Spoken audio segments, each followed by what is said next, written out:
So there's a lot of folks that are having their children start businesses. I've seen folks as their kids as young as 9 with their own business, whether it's lemonade stand or, collecting stuff in the neighborhood to send overseas, right. Whatever. They have their own businesses that they're starting. What are your thoughts on kids and businesses and taxes and those kinds of things? It's not a bad thing. Personal feelings, business feelings. Let your kid be a kid. Okay? Let your kid be a kid. If he wants to start a lemonade stand, teach a little responsibility, make his little money, whatever, that's fine. But you still can file your kid. Okay? Mm-hmm. He just can't claim himself. That's the big thing. And a child as young as 9 under, I believe it is 14 or 15, you can claim their income for them. Okay. So there's no problem. Now, when you get to your 16-year-olds, 17-year-olds, they're working at McDonald's, they're making $12,000 a year, they've paid, $400 to $500 in taxes. Same thing. They don't make enough to support themselves, so mom and dad claims them. They cannot take the deduction for themselves, but they can file their own taxes. And because of the amount of money that they made, more than likely they will still get back all their money that they paid in taxes. Right. So that's how you do that. Okay. That's all that I have. Any other tax tips, strategies, things you want to share? Talk to a tax professional.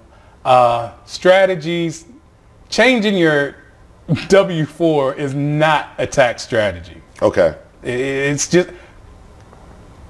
I mean, off camera we were talking, you mentioned somebody talked about having a baby God. To get a tax deduction. Yeah. Just general conversation. I can't win at the tax game. Only way I can win, I thought if I bought a house, well, if you're buying a house and you're only paying 2% interest on it, that's great, right? So what, would you rather pay 7% back so you could get $5,000 back when you paid $17,000 worth of interest? You just have to make sense. You don't want to have a baby, pay $1,200 for daycare, another $300 to $400 a month, $1,600 a month you're paying for this child. That is not going to equal up to your tax return, believe me. Right. It's not worth it. It's bad advice. It's bad mindset. Tax refund. There is nobody in the world that should be upset because they didn't get a $3,000, $2,000 tax refund. Mm-hmm. Refund. That means you have overpaid. Right. That means you have done something wrong. If someone is refunding you something, that is something you have given them, paid too much for, and they're giving you back the difference. $166 a month at $2,000. That's what I want to do. That's the business I want. What? I want to set up the business where I come to your job and I say, how much did you get back in taxes last year? And you tell me $3,000. I was like, hey, you sign me over your exemptions and I'll hold that $3,000 for you and I'll give it back to you in February, April. Guess what? I'll even give you back 1%. That's better than Uncle Sam, right? But yes. If you're going to let him hold it, you might as well let me hold it. It's better than the bank. Right. And if you're going to let him hold it, you might as well let me hold it, right? Hey, you ain't even got to do no paperwork to get it back. Just come on. I'll just give it to you. Just give me a call. I'll send it back to you. I mean, people just have to understand the mindset. Now, there's some people that use their return as a savings account because they can't save. I don't know what to tell you with that.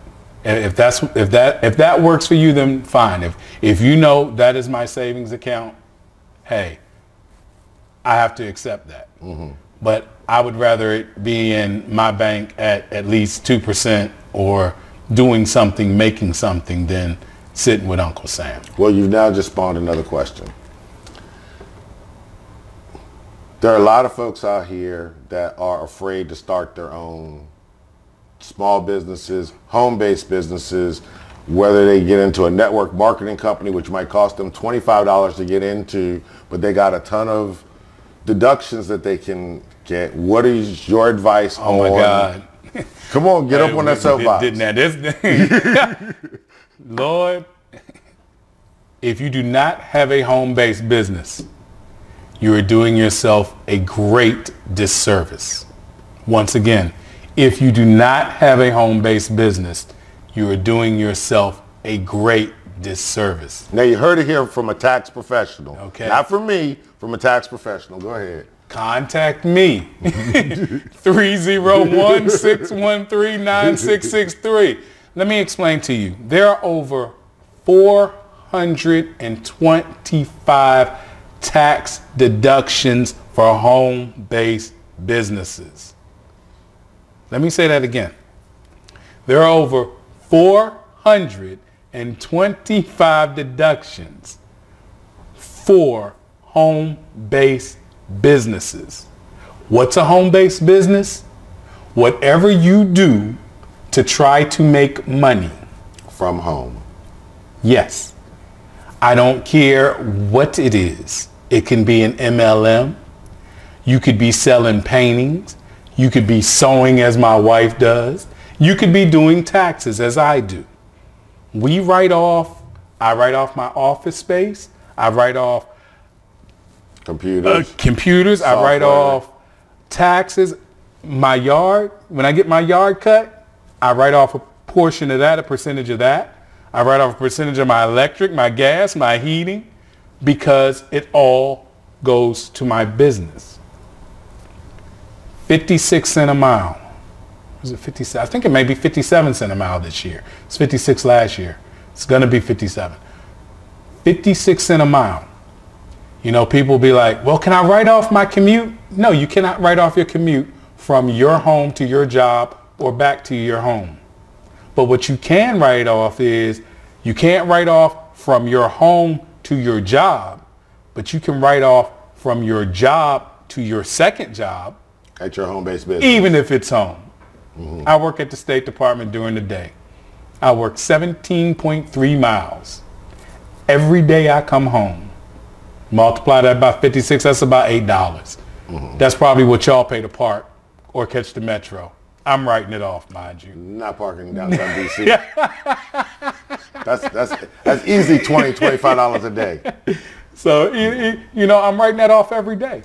Mm-hmm. Every day. We go out to dinner. We're talking business. I'm writing 50% of the meal off. Well, if you and I go, we're going to fight over the receipt. Hey, guess what? Hey, we'll flip a coin. Okay, that'll work. That'll work. No fight. You take it this time, I take it next time. Okay. And, you know, it's just, people have to change their mindset. You know, I have friends that are poets.